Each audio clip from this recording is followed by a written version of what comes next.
तर ज्या दिवसाची वाट संपूर्ण महाराष्ट्र बघत होता ते म्हणजे बिग बॉस मराठी सीझन 5 चा ग्रँड प्रीमियर आणि फायनली आज तो ग्रँड प्रीमियर आपल्याला बघायला मिळणार आहे। रितेश भाऊची तिकडे खूप खतरनाक एंट्री दाखवलेली आहे, खूप वेगवेगळे डायलॉग तिकडे टाकायचा प्रयत्न केलेला आहे आणि त्यातच आता 18 कंटेस्टंट हे बिग बॉस मराठी सीझन 5 च्या घरामध्ये गेलेले आहेत आणि त्यामधलेच 3 सगळ्यात युनिक जे कंटेस्टंट आहेत ना ते तुमच्या समोर आणायचा प्रयत्न मी करणार आहे, कारण की संपूर्ण आता महाराष्ट्राला कळलेला आहे की कुठले कुठले सदस्य येणार आहेत, पण सगळ्यात युनिक कंटेस्टंट जे कोण असणार आहेत ना त्याचबद्दल मी आज तुम्हाला सांगणार आहे। त्याआधी तुम्ही आपल्या चॅनलला म्हणजे आपली चावडीला सबस्क्राइब केलं नसेल ना तर सबस्क्राइब करा, कारण की तुमचं एक सबस्क्राइब हे खूप जास्त मोटिवेट करत असतं। चला आता मुद्द्याकडे वळूया आणि मुद्दा असा आहे की ते 3 कंटेस्टंट जे खूप जास्त युनिक आहेत ते कोण आहेत ह्या सीझनला पकडून मी बोलतोय किंवा नॉर्मल पीपल सोडता असं मी तुम्हाला बोलतोय नॉर्मली, तर त्यामुळे ही व्हिडिओ संपूर्ण बघा, तुम्हाला कळेल। सर्वात पहिली जी कंटेस्टंट आहे जी की आपल्याला खूप जास्त युनिक दिसते ती म्हणजे आयरिना रुदाकोवा, जी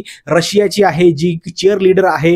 ही आता इंग्लिश बोलते, हिला मराठी येतं की नाही येत हे आपल्याला माहिती नाहीये आणि त्याच दृष्टिकोनातून ही बिग बॉस मराठी सीझन 5 मधली एक युनिक कंटेस्टंट बनलेली आहे। आणि दुसरा कंटेस्टंट जो खूप युनिक आहे ते म्हणजे सूरज चव्हाण। हो, तुम्हाला माहितीच असेल ना, गोलीगत धोका।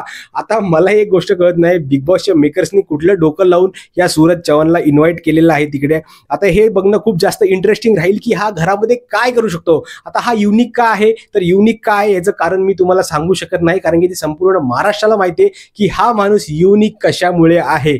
गोलीगत धोका हा त्याचा एकदम फेमस डायलॉग आहे आणि हाच होता आपला दुसरा युनिक कंटेस्टंट। आता तिसऱ्या युनिक कंटेस्टंट बद्दल बोलूया, ते म्हणजे जो आपला छोटा पुढारी आहे, घनश्याम नाव आहे त्याचं। तो ऍक्च्युली असं नॉर्मलच माणूस आहे, पण त्याची हाईट खूप छोटी असल्यामुळे तो एक युनिक कंटेस्टंट आपल्याला बिग बॉस मराठीच्या घरामध्ये बघायला मिळणार आहे। मी कोणाची हाईट किंवा कोणाचं बॉडी शेमिंग वगैरे करत नाहीये, मी युनिक कंटेस्टंट सांगायचा प्रयत्न करतोय बस, बाकी काय नाही। त्याची हाईट कमी आहे, हा बिग बॉसच्या घरामध्ये सगळ्यात युनिक कंटेस्टंट आपल्याला दिसणार आहे, हे असं माझं मत आहे। तर मित्रांनो, हेच 3 जे कंटेस्टंट आहेत ना हे बिग बॉस मराठीमध्ये सर्वात युनिक असणार आहेत। सर्वात पहिले ती आयरिना रुदाकोवा, दुसरा आपला तो सूरज चव्हाण, तिसरा आपला घनश्याम आणि म्हणजे त्याचं काय नाव छोटा पुढारी। हे 3 सदस्य आपल्याला बिग बॉस मराठी सीझन 5 च्या घरामध्ये हे खूप जास्त युनिक बघायला मिळणार आहेत। मित्रांनो, तुमचं काय मत आहे, या तिघांना तुम्ही सपोर्ट करणार की नाही करणार, तुम्हाला हे आवडतात नाही आवडतात, ह्या संपूर्ण गोष्टी तुम्ही मला कमेंटमध्ये सांगा। आणि मित्रांनो, नाही सबस्क्राइब केला असेल ना अजून तुम्ही तर करा, कारण की खूप मेहनत करून आम्ही तुमच्यासाठी व्हिडिओज घेऊन येत असतो। तर चला मित्रांनो, भेटूया पुढच्या व्हिडिओमध्ये, तोपर्यंत जय हिंद जय महाराष्ट्र।